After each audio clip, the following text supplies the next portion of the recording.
cars here. Okay, we're calling the meeting to order. Please put your cell phones on vibrate or silent and mute your Zoom.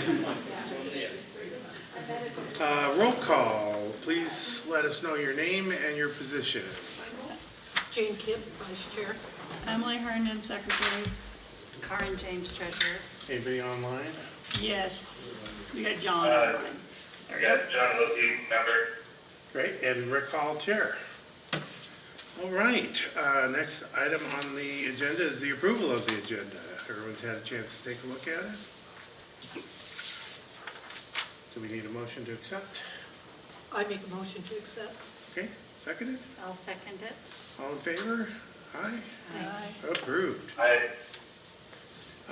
Next, Bonner is, approval of minutes from March 11th, 2024. Almost skipped right over it. Has everyone had a chance to take a look at those very thorough minutes? Yes. Unless they're not thorough, let us know. I make a motion to accept them. Okay, motion made and seconded? I'll second it. And seconded, and all in favor? Aye. Motion. Aye. Any opposed? No, I'm sure not. And next is our favorite, one of our favorite things, the Bonner History Tidbit. Well, Kim is down, or has observed the eclipse today in Texas, so lucky him, but lucky me, I get to do the tidbit. So there's a new garden in town. The Bonner Milltown History Center is creating a native plant garden on the small plot behind the museum. I must say thanks to Mike and his partners for allowing this to happen. April will see a new screening fence installed and ongoing weed control. During the summer months, we'll be bringing in soil, creating mounds and walkways, installing irrigation, working with Dylan Houston's sixth graders to plant plants, create plant markers, and installing 2 birdhouses courtesy of Billy Izzard. If you've ever been in Milltown and seen all the house with all the birdhouses, you know why that's exciting. All this activity will culminate in a community-wide garden party this fall. Gardening has been a part of Bonner's history for nearly a century. The arrival of Kenneth Ross as mill manager in 1899 perhaps played a pivotal role in the shaping of Bonner's society. An experienced mill manager, Ross was also skilled at human relations, and under his 26-year administration, Bonner flourished. He made sure his workers were well treated. The company made no profit on house rentals or at the company store established in the late 1880s. He provided a public library at the urging of County Librarian Mrs. Ruth Warden, and agreed to let Charles Hart establish the community or Victory Gardens in 1918. Replacing the horse exercising yard, the gardens, now part of the Kettle House Brewing area, began as a World War I effort in the spring of 1918 when the Anaconda Company plotted about 150 spaces to be used by the people of the community. The company supplied the water, and the gardeners furnished their own hoses and seed for their plots, which were 100 by 150 feet each. It was jokingly said that everything was grown in the community gardens except wild oats. I don't know if you're old enough to get that, but it's in the history book. When the space was needed at the mill after World War II, about 1947, the gardens were phased out. This information all comes from a Grassroots Tribute, our local history book.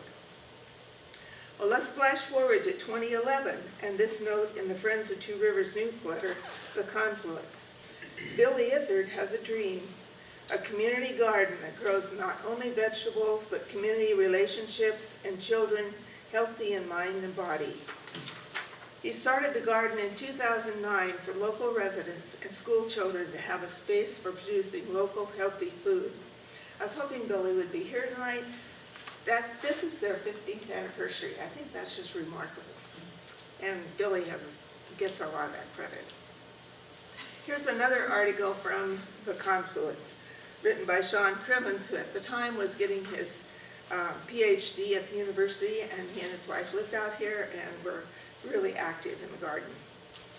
To look at the thriving community garden adjacent to the Milltown Water Tower, you wouldn't think that in just 3 short years, this that just 3 short years ago, this was a fallow field that was about as close to providing sustainable organic produce for the Milltown Bonner area as a parking lot.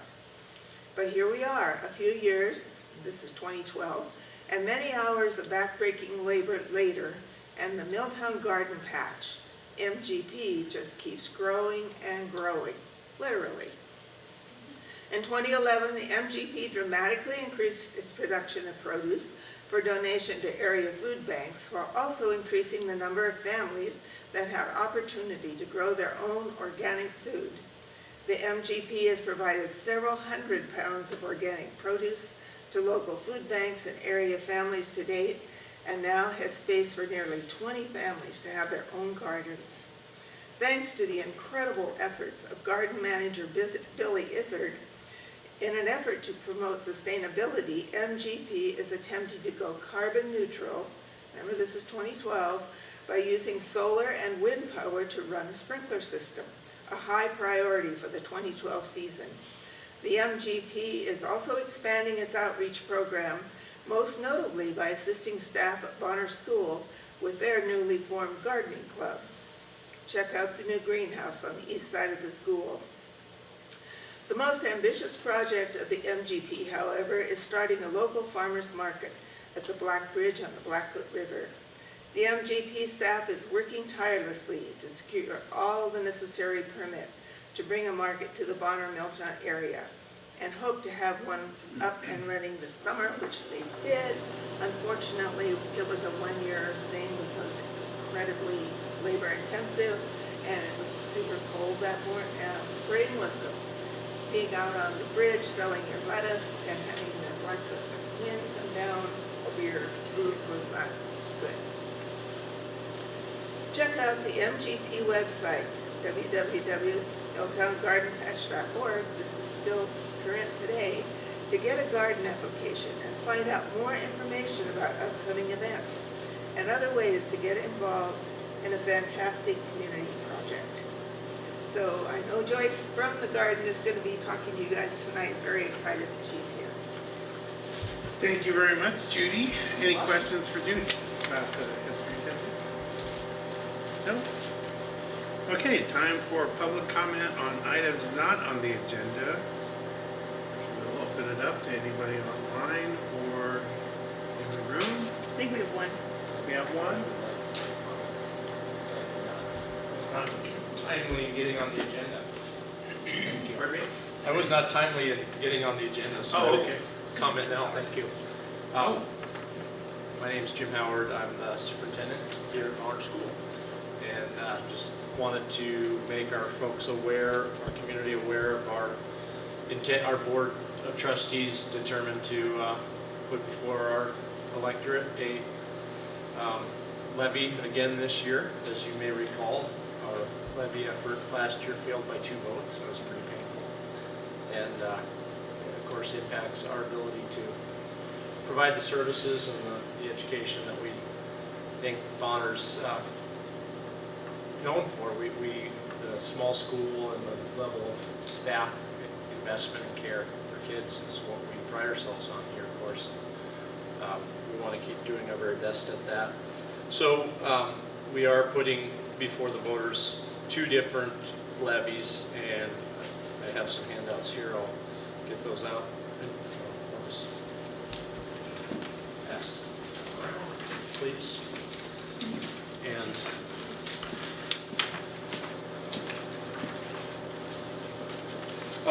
we're looking for a general fund levy of essentially 2 mills, but it's put in dollar values. We're asking our voters for a general fund of $16,500.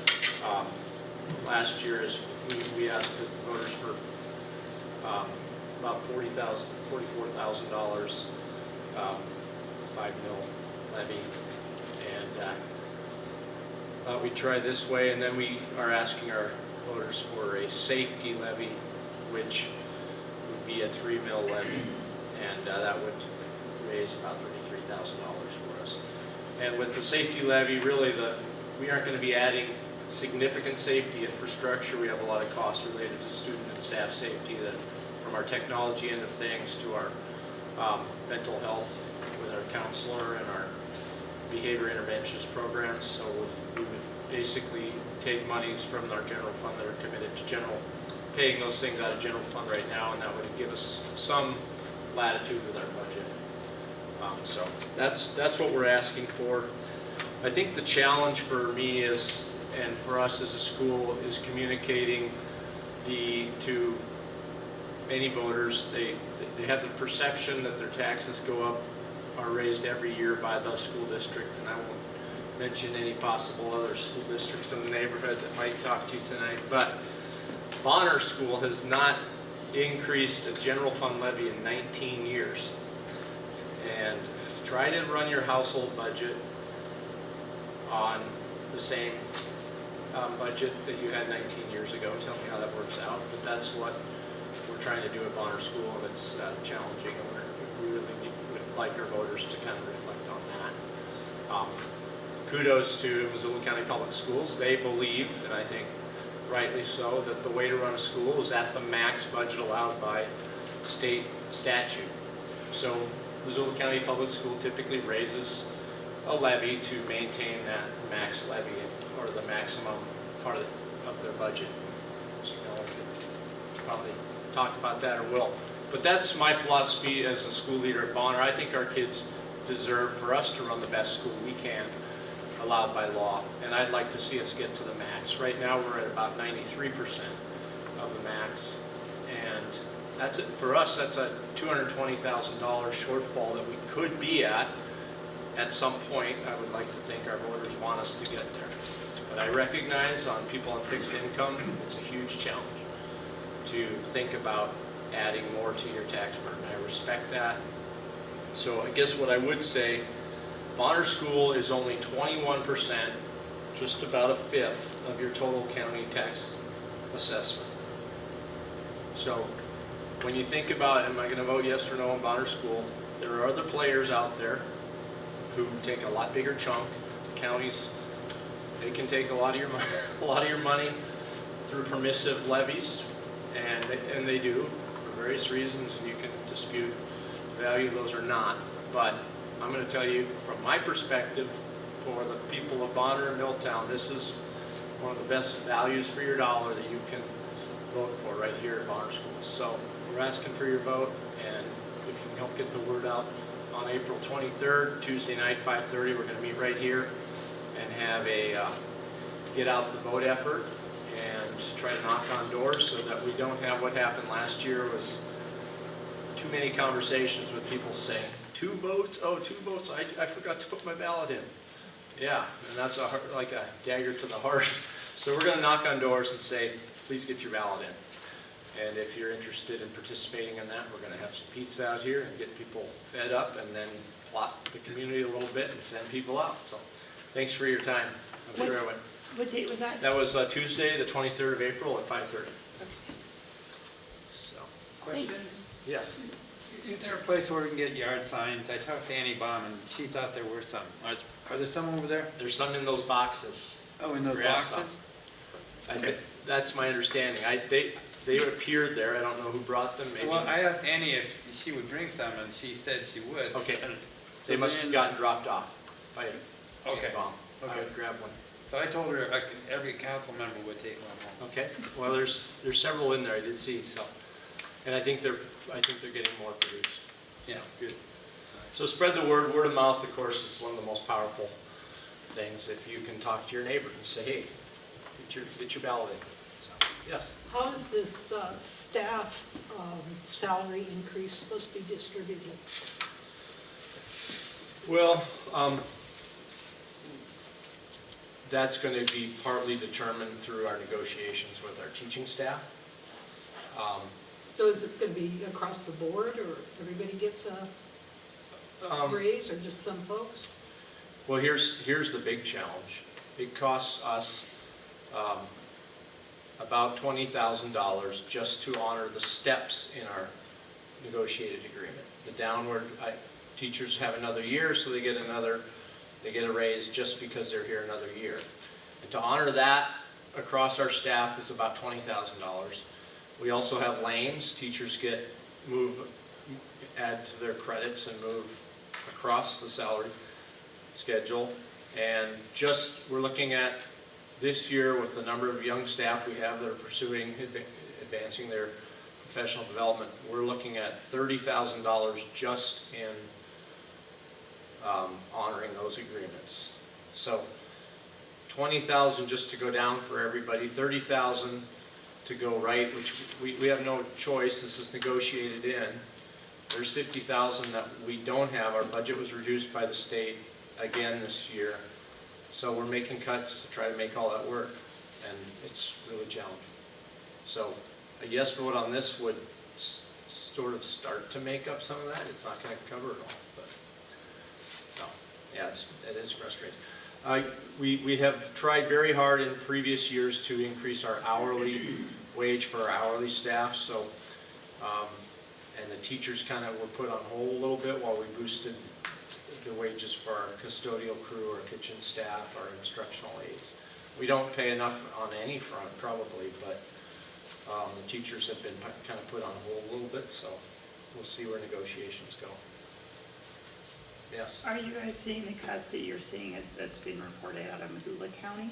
Not staffing wise, Okay. we're just a different level of size, obviously. I mean, we have some staffing reduction that's coming out of attrition that we anticipated for. We didn't do a lot of hiring out of that federal ESSER money, so we aren't having to contract there. The thing that's probably more painful for us is the ESSER money sunsetting in September. That would, significant monies. But for us, a $1.3 million literacy grant is also sunsetting this late summer. So that's two major sources of federal funding that are coming to an end at a bad time. Anyone else? I have a question for you. Sure. How many registered voters in the district, and what's the threshold for passage? It's simple majority. It's a majority. There's no quorum, so to speak, or usually there are, I think, 2,000, a little over 2,000 registered voters. Got it. Okay. Thanks for your time. Thank you. Thank you, Jim. Any other public comment on items not on the agenda? Okay. Announcements, none? Hold on, Oh, do we this do have one. an announcement. I would just do this one Oh. on Wednesday's meeting. Oh, yeah, that's right, announcements. We have a meeting, April Wednesday. 10th. Well, we don't. Yeah. We do? We Can. have to be here, okay. No, at least one of us has to be here. Yes. I'll be there. So we're exploring the Bonner Milltown Community Council special meeting here for a development. Is there a name of the group yet? No, it's just a conversation. So. It's just really a conversation about the Bonner Milltown Community Development Subcommittee. It will be on April 10th here in the cafeteria at 7 p.m. You can join it on Zoom, and we'll have that on our Facebook page. Did I miss anything? Nope. And that's it. There's training for council members for the. I was gonna cover that, but I can add that. That would be an announcement. I was gonna add it to our agenda items, but because I missed out, I couldn't figure out how to make Word work.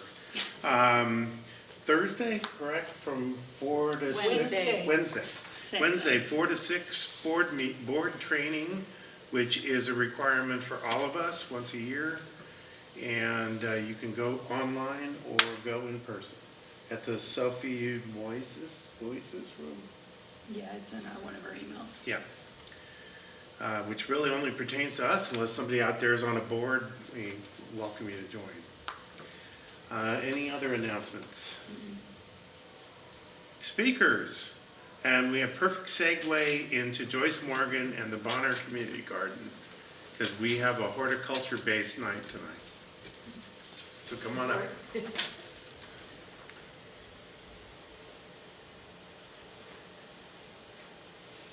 Do you need to sit? Could I? Yeah, sure. Just grab one of those chairs right Perfect, there. thank you. I'm not very good at standing. Oh, no problem. Okay. Perfect, thank you. Thanks, Jim. Appreciate it. Well, Here? probably. Right there. I don't know. Okay, I'll scoot back a little bit so everybody can. But my name is Joyce Morgan, and I'm with the community Milltown Garden Patch. I just call it the garden all the time, sorry, I forgot her name. Billy Izzard is the manager of the garden, and he's not a real public speaker, so he asked me to come and fill in for him. And basically what we want you to know is that Milltown has a community garden, as Bonner, it's a community garden. It's over by the water tower. Everybody knows where the big blue water tower is. Billy was telling me that 15 years ago he walked by this empty field and he said, that'd make a good garden. And if you've ever been over there, it's a beautiful garden. Basically what it is you're on Columbia Street and you turn off into Milltown Garden Patch, and as you come around the corner, there's a great big area, probably about the size of this room, that's the pumpkin patch. And he tries his big glory is to have pumpkins. And his idea with it was that little kids at the end of the summer would come and pick out the pumpkin, and if they could carry it, they could have it. Because like I say, Billy he's into the community. That was why he did the garden. And so then you see the pumpkin patch, and then there's the greenhouse. And on the greenhouse, there's a big windmill that helps with the power, as does the solar panels. And that does all the power for the automatic irrigation system. All the garden is automatically irrigated every day. He's got a whole system set up for it. It's pretty amazing. And then the next thing you see is the strawberries, which is my deal. We have a great big strawberry patch that, since I'm handicapped, I can't do a lot of bend over gardening, so he's got it all raised up and we grow a ton of strawberries. And then there's a community garden that has tomatoes and cucumbers and peas and beans and what was it I saw today, squash, and along the side you'll see kale and lettuce and I mean just everything that you can imagine that would be in a garden. And then the next spot of the garden spot is all individual gardens that can be rented for $40 a year. And like I say, they're automatically watered every day, so pretty much plant and weed is all you need to do with them. And he road-tills them all up and everything.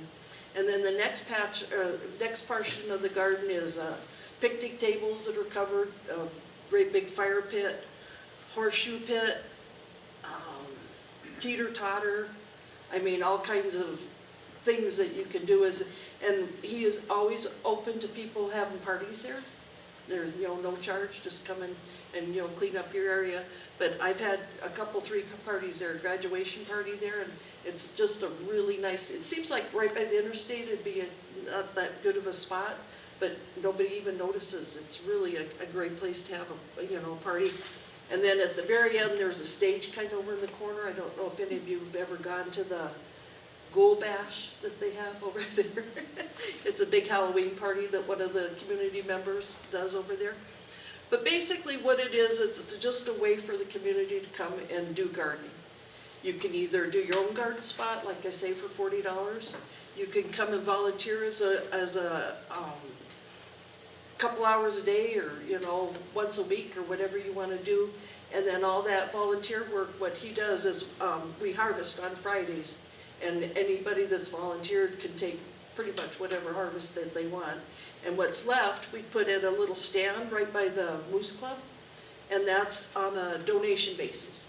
You go and take whatever produce you want. If you can afford to donate money, he's fine with that. If you don't, you don't. So it's kind of a way to, his idea is he wants to feed the community.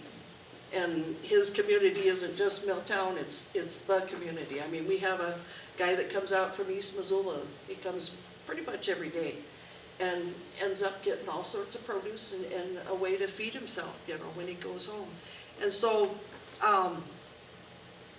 sorry, I didn't have a speech prepared because I thought Billy was going to do this. You're doing great. But basically what it is a community garden. It's a way to come and get produce and meet people. And like I say, you can have parties there. You can, if you ever wanted to talk to Billy, because he's a pretty informative man, if you see a guy walking down the road with a little mini horse, it's about this tall, it's white, that's Billy. And if he's not with the horse, he drives a red truck with a white door on it. Everybody notices him as he goes by, but yeah, he's a real informative person. Another thing that he does is, what does he call it? There's a program for youth that get in trouble. When youth get in trouble and they have to work off their fines or whatever it is, community service, I think they call it. He sponsors those kids. And he's a really good person to do that because he's kind of an ex-biker. So he's kind of been there and done it, and he really knows how to help these kids. So that's another way that he reaches out. The last thing that I want to mention that he did was over the 15 years, he's taken all the profits from the garden, and he was looking for a local area to put that money to, and came up with Clinton Skate Park. So we donated some money to the Clinton State Park here a few months ago. But like I say, it's just a place to get involved in the community, get fresh produce, meet the people that are around the area. Can you pet the pony? You can't pet the pony. Max is kind of I don't know if you know little horses, but they're not always the friendliest. Bigger horses are a lot friendlier than the mini ones, but yeah, you can pet him and yeah, feed him carrots. That you grow yourself. That you grow yourself.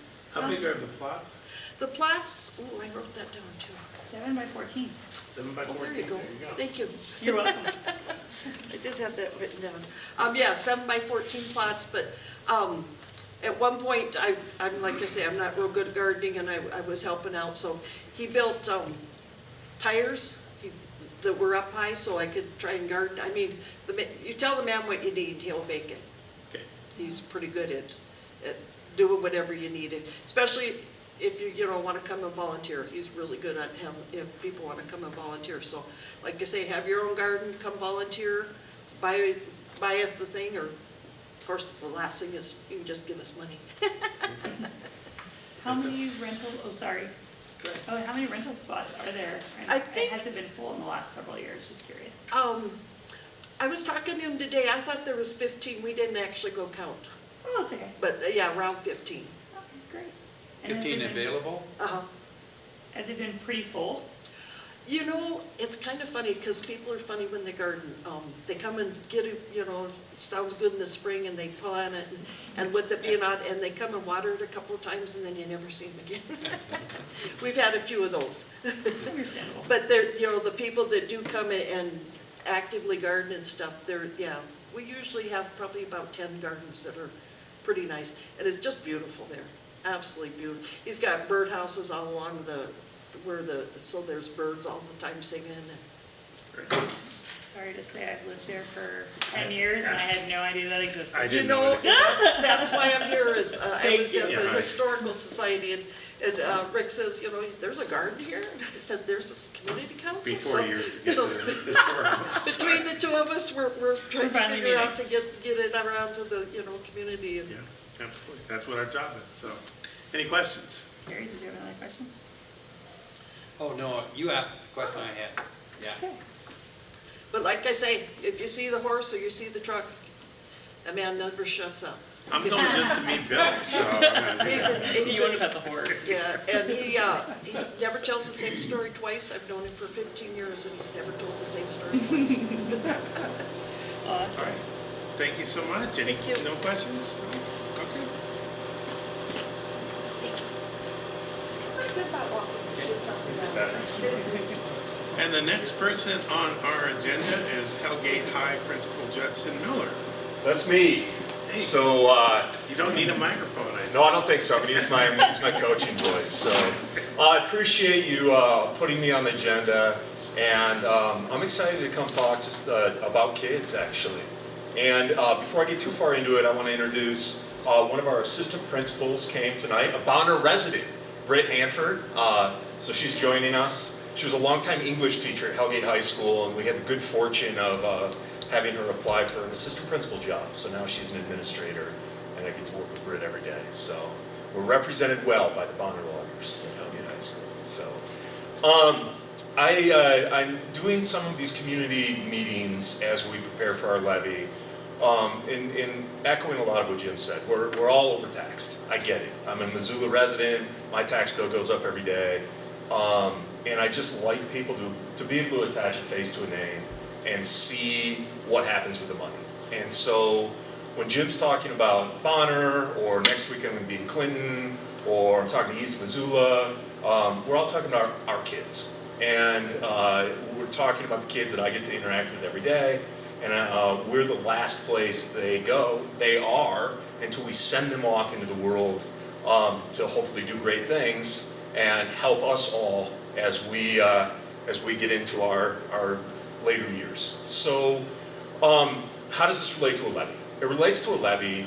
We at MCPS are asking at the high school for a safety levy.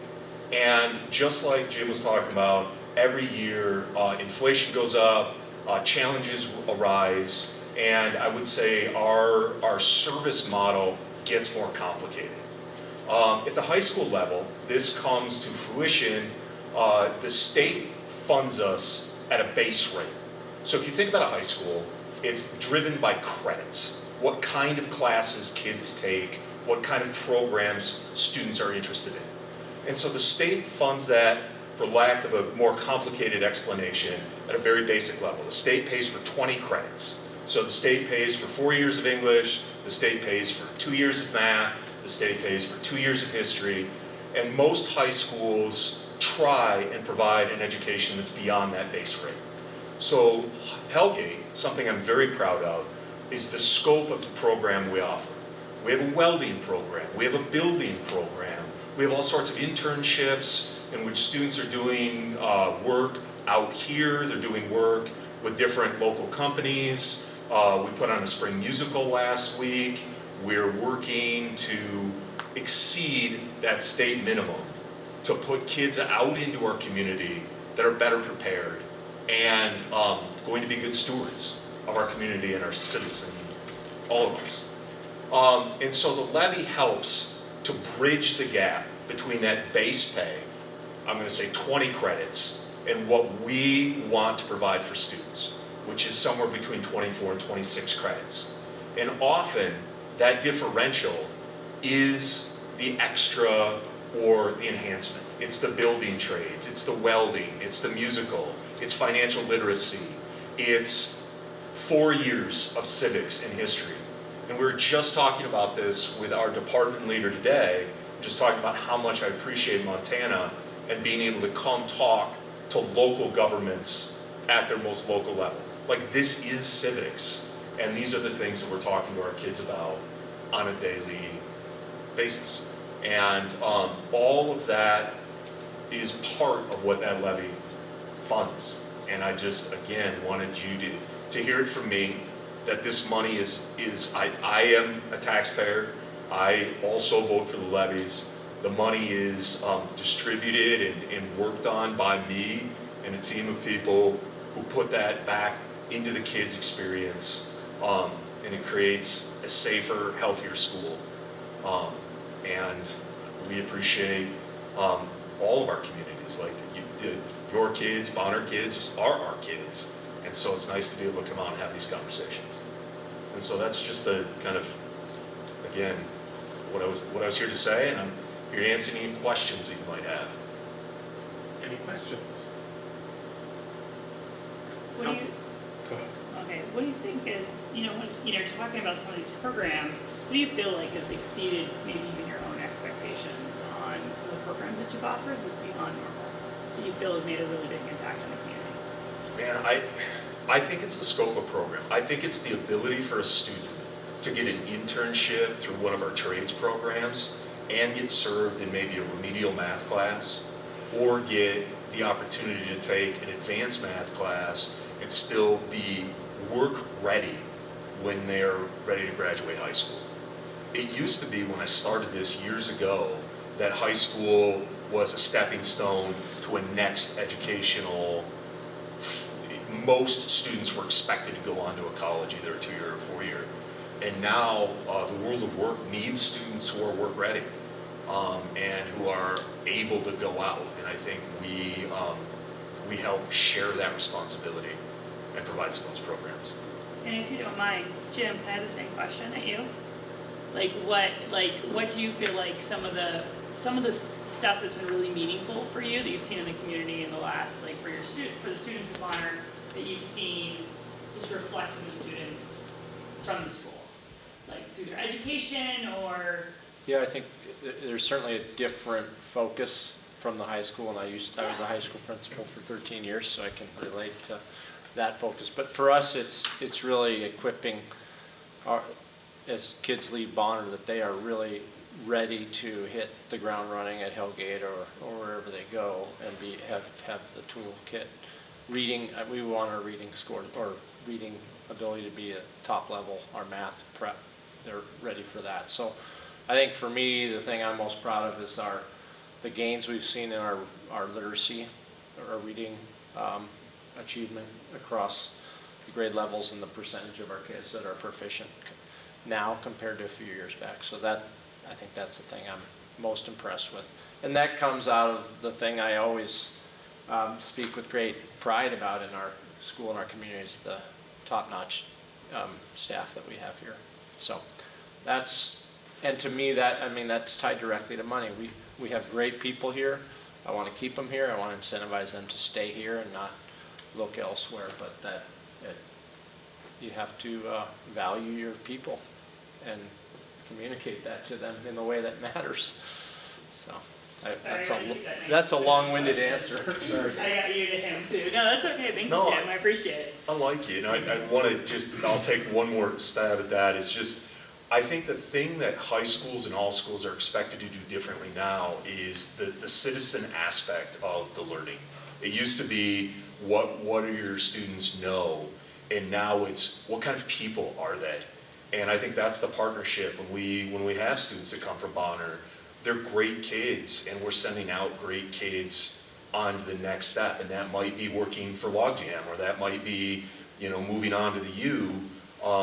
And it's part of why I love my job so much, is that we work with great people, but these kids today are amazing. I mean, they bring such a skill set and such an amazing citizenship to wanting to do well in the world. And I think this money helps link that directly. It's not just going to a thing, an administrative ether. I mean, it goes into kids. It's paying for all sorts of things that are direct services to kids, musicals, business opportunities, that I think ultimately help our community. And that's the beauty of living in this community and partnering with all of you. It's an amazing job. I don't take it for granted, and I love these opportunities to talk about it. So, I have to ask, how much is the levy per 100,000? $5.73 for the high school levy. $5.73 per 100,000 at the high school. And I want to add that in my senior year of high school, thanks to 3 years of auto shop, I got a job working on airplanes at a local commuter airline, which is maybe the coolest job a high school kid could possibly have. And I even got paid for it, and credit for it. So I'm a big proponent of that part of education, the being prepared for job skills that you need, even if you're going to go into college. Yeah, it's incredible. And these kids they're just doing awesome stuff. So here's the auto shop. I love it. Yeah, love it. Anybody else? Questions? Online? Sorry, John got off and I forgot to read them. So no, questions online, you're quiet. Okay, thank you so much. Thank you, I appreciate it. Thank you. Next person on our agenda is Emily, is it Rapace? Did I say that right? Rapace. Yeah. From Logjam Presents. Talk about whatever. Yeah, and the hello. New concert season. Nice to meet you all. We're so happy to be here. I'm here along with Greta.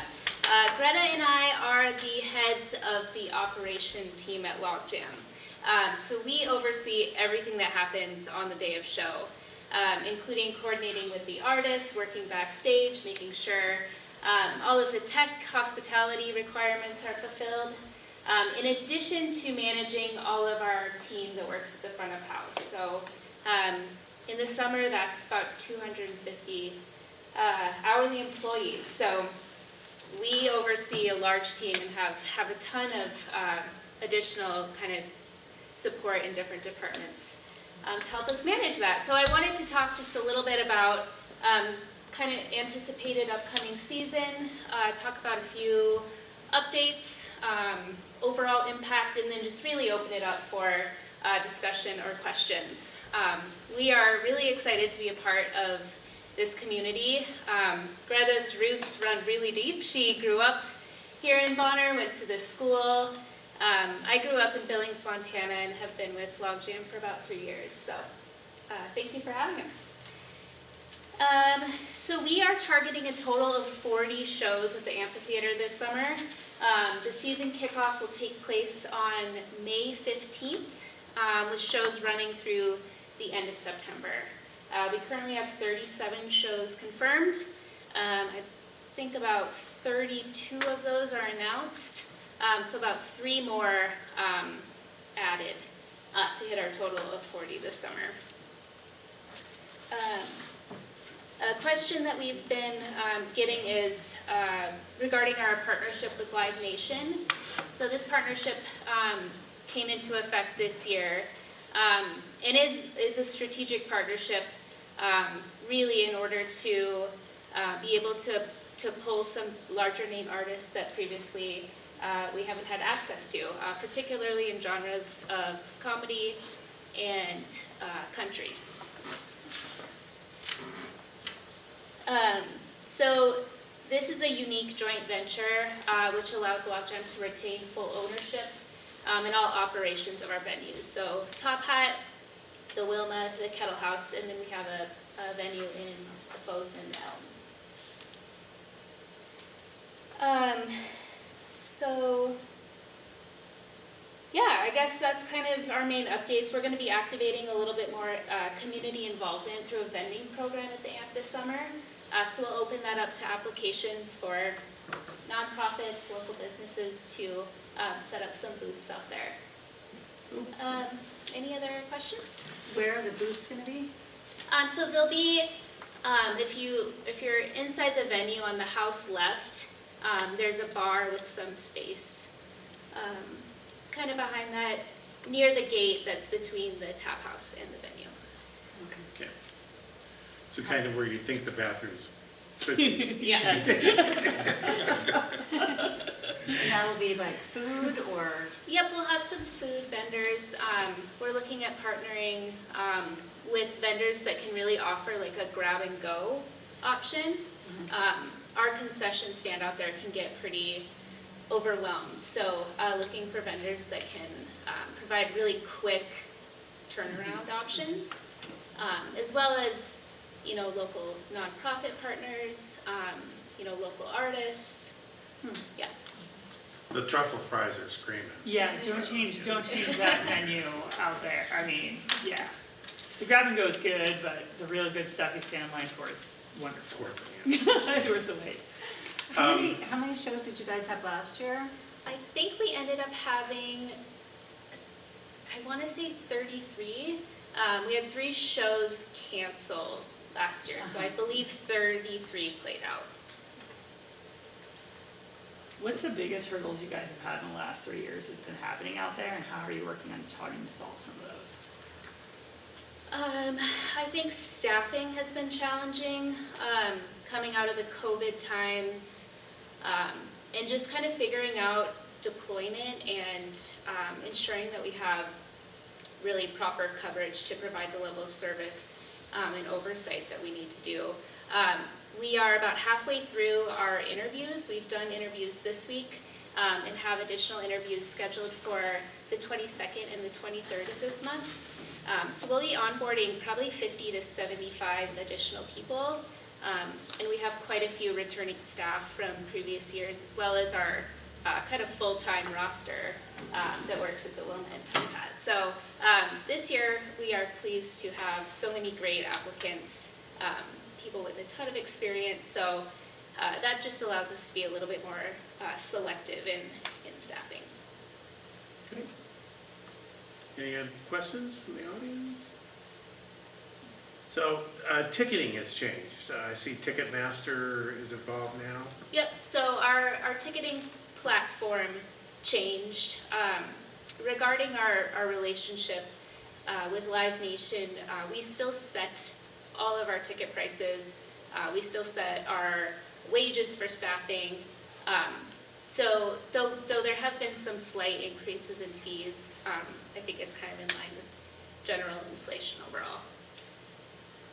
I didn't notice big difference, I mean, other than, it's Ticketmaster, so. Yep. All right, any questions online? Online is quiet. I go to a lot of shows there, by the way, so thank you for being here. And it's great that I just have to go right Yeah. to be home, so.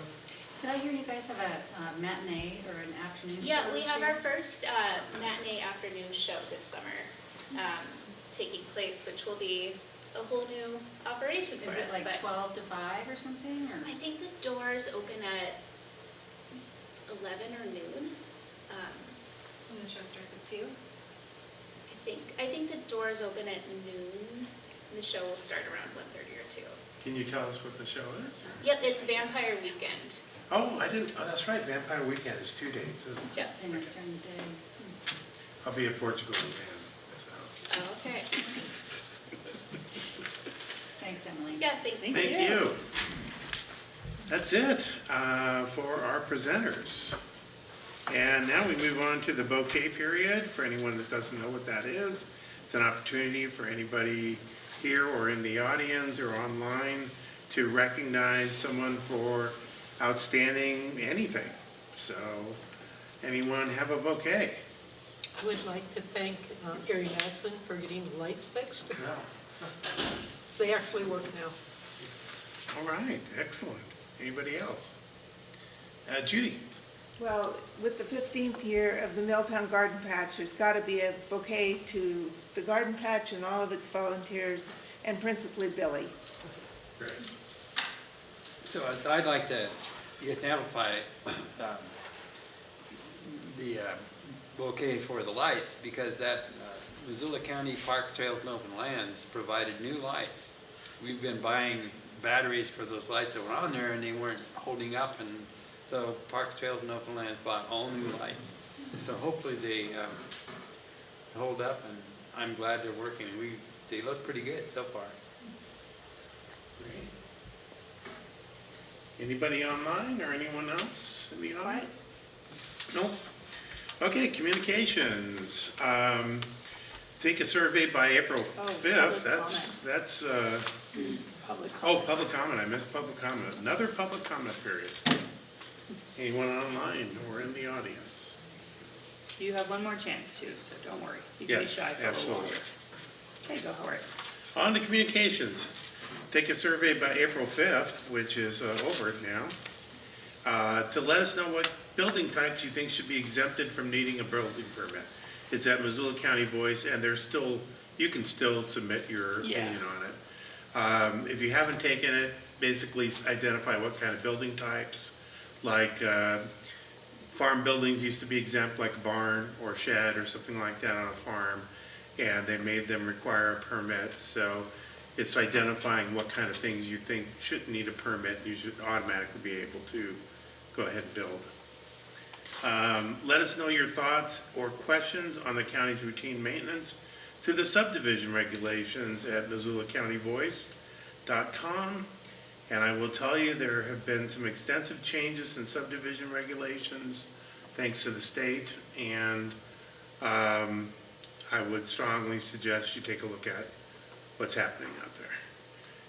Part of it is that subdivisions can be permitted without going through public review process. It's automatic if they meet standard guidelines. So I would suggest you take a look. File for property tax assistance for next year's tax cycle by filling out the Property Tax Assistance Program application form by April 15th at Montana Revenue. We've got the link for you on our webpage. It's pretty easy to fill out, pretty short form. On March 12th, the Missoula Metropolitan Planning Organization, working with Missoula County, received $24 million in funding from the bipartisan infrastructure law to update the Highway 200 corridor to improve connectivity and safety between Missoula and East Missoula. Learn more about this project and see the awesome plans at MissoulaMPO.com/plans. And then I was going to announce training on the 10th from 4 to 6 as well. And that's it for communication. Did I miss anything? No. Treasurer's report. 59801. Any change, treasurer? No change. Okay. Action items, and we don't have any. Great. Discussion items. The council will take note of any available updates for the following areas of interest: the oath of office for Bonner Milltown Community Council member updates, and that would be just you and I, right? Yes. And John has submitted his? It would be our oath of office. We need to do ours. I guess we can do it any time since we were immediately put into it, so we need Yes. to fill that out. And I have mine all filled out, sitting in my printer at home. Oh, And you're ahead of me. when I raced over here. No, I think it's just you and I, Karen and Jane, we got those all sent in So- last month. Yeah, So, yeah, I I guess gotta that- work on mine. That's the other thing, we've been reappointed to Gluttons for Punishment Yeah, for we like another being term. here. No, we love being here, absolutely. And discussion items, Bonner Milltown Community Development Subcommittee. We're gonna discuss that on Wednesday, correct? All I community. had a comment on that. Oh, yeah, go ahead. I was thinking that it might be helpful to have like a map or an overview of the areas that we're talking about being developed. Like when you say West Yard Log Jam, a lot of us don't know what that means. Or even, I could even get like just a, print out of Google. Yeah. I'm just saying to show, to help kind of invigorate the community to engage, so we can talk about exactly what we're. Yeah, right now, there's no pending anything except for the Dollar store. variance for the Dollar General. And I'll try to get that. That's on, it Perfect. should be on this little county news. Right, and Yeah. the sale of the lot, of the yard. Yeah, that's, I can bring the map of that, but that That's doesn't. all. I think Yeah. it'd be helpful just to kind of give some reference. Sure, I can do that. And that was, did we invite people via postcard, or how did we, it was just on Email Facebook? blast and Facebook. I did both. Yeah, we investigated postcards, and it's about $700, so. So we saved it for big stuff. Yeah. Like the one we were looking at one time. Right. Yes. We And only you- have 598. Yeah. We can always ask for more, but we have to ask, so, yeah. So Yeah, we can do a mailing, we just have to ask. Right. Have a budget for it. Okay, any other, next would It's a be great the suggestion. all community council meeting, which I went I to, listened to. and, oh, you listened to I it. listened to. Tell us about it. Oh, so we have the Community Assistance Fund, and that is grant, if I remember correctly, it's grant money For nonprofits. for nonprofits. So that can be found online to apply for that. There is an entire Facebook link where you can put in Missoula County All Community Councils on YouTube, and it will pop up an entire meeting. It was really actually pretty informative. I like this one. There's a substance abuse prevention mill levy, so there's discussion on that. We got the impact fees that I just posted on Facebook that will start in July 1st for any new building. And then there is the 2024 Missoula Rapid Community Fund Assessment, and that is a survey on food, and I put that out, I think, the other day too. So that is the nitty-gritties on the major thing. And all those are on our Facebook page too, correct? Pretty much, I usually put them all on the Facebook page in segments and not all at once. Okay. Jane? They did talk about communications. Perfect. Oh yeah, I thought that was a great presentation on communications. On what we can and cannot do on Facebook. It was Yeah. actually really informative. I've never deleted anybody's comments We yet. can't delete We comments. can't delete comments, was the end I learned. No Go matter- ahead. And then we'll ask In our Facebook page is a land of bliss and no comments, so, mostly thumbs up. Gary? So Rick, were you going to, on Wednesday night, will you bring some maps showing the Yes. West Log Yard and yep, across the, I'm on it. okay. West Log Yard And then there's and that big parcel that is west of First Street that the bank is on. And that's the undeveloped Is that where the Dollar General's going? No, it's for Okay. The Dollar General is going, on the other side of, post office. no, yeah, it's east of. See, this is why we need a map. No, it's Yeah, I can Drive print around them. there and I'm like, I'll is print this them out in what's color talking and about everything, Dollar so, Good. Perfect. yeah. Oh, Jane, do you have more comments? Not anymore, Okay. And I just wanted to add, sort of clarify on the impact fee. Please do. I was on the impact fee advisory board that came up with impact fees. They are actual costs that are incurred by new development. And the idea of an impact fee is that somebody pays for a new development. If a subdivision goes in, and there aren't impact fees, then existing taxpayers pay for that initially for at least their first year, because they're tax-free for the first year until they get their first tax bill. So the idea of impact fees is that they are charged to developers or anybody that's doing a new construction. They are sliding based upon the square footage, and they do not pay for roads. We can't pay for roads with impact fees. Transportation is an entirely separate thing.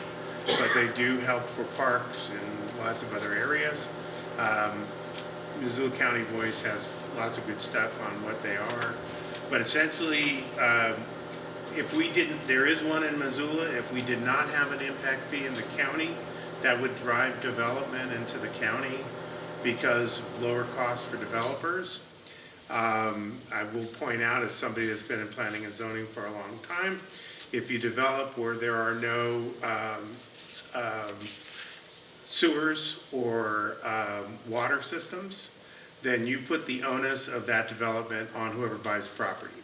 Because they have to dig the septic tank, they have to put in the well, so that makes it cheaper for developers as well. Obviously the goal of development in Missoula is to grow in denser areas and not sprawl. That's always been the goal of developers, of planners everywhere. And that is that we should infill and grow in dense areas and not grow in areas that lack infrastructure. And that'd be us. So anyway, that's a little diatribe about development. So. But they pointed out that a 2,500 square foot residence would have 3,000 added. Correct. Simply because of the impact fee. Yes, and if you think that it's not going to be passed on to buyers, I think you're incorrect. I think it will get passed on to buyers, but if it doesn't get passed on to a buyer, it gets passed on to existing taxpayers. And that's that's the whole idea behind impact fees. So it's very common in almost every place. And some impact fees can be as high as 10,000, 15,000 a unit in other jurisdictions, not here. So, anyway, anything else? Okay. Public comment period. It's our next public comment period. I've got one last parting comment. The bears are out.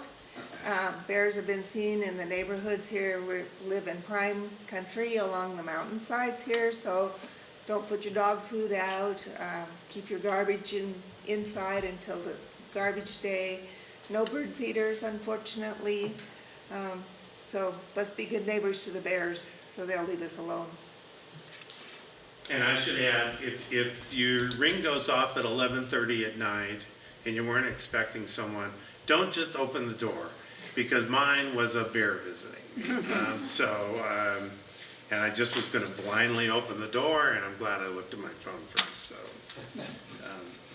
if you've got cameras, check first before you go out in your dark yard. So that's the end of public comment. Any other public comment online? No? Next meeting is May 13th at 7 p.m., hybrid meeting, except for the Wednesday meeting here at 7 also? 7. Yep. 7? For discussing forming the subcommittee. And agenda items for next meeting, Commissioner Strohmeyer will be here talking about the Big Sky Rail Authority. And not on your agenda because it was late, Lauren Ryan will be here from Planning and Zoning, talking about de-annexation of a parcel in our area that was annexed to the city and is being de-annexed back to the county. So I'm really interested to hear about that one, because I didn't even know there were any city parcels in our lovely area. So There's several. I guess there are, yeah. So, Big Canyon River. Canyon Rivers, yeah. yeah, Yeah, and it's one of those kind of, it's by the, yeah, just a by little. the storage, it's kind of by that storage Right, facility. yeah, it's just, Yeah, I'm curious too. it's between the freeway and the, yeah, and Riverside, so. Yeah. Okay, next item on the agenda would be adjournment. Thank you, everybody. Thank you, everyone. We are adjourned. Look at that, we got out by 8, I know, I was looking at a little after 8.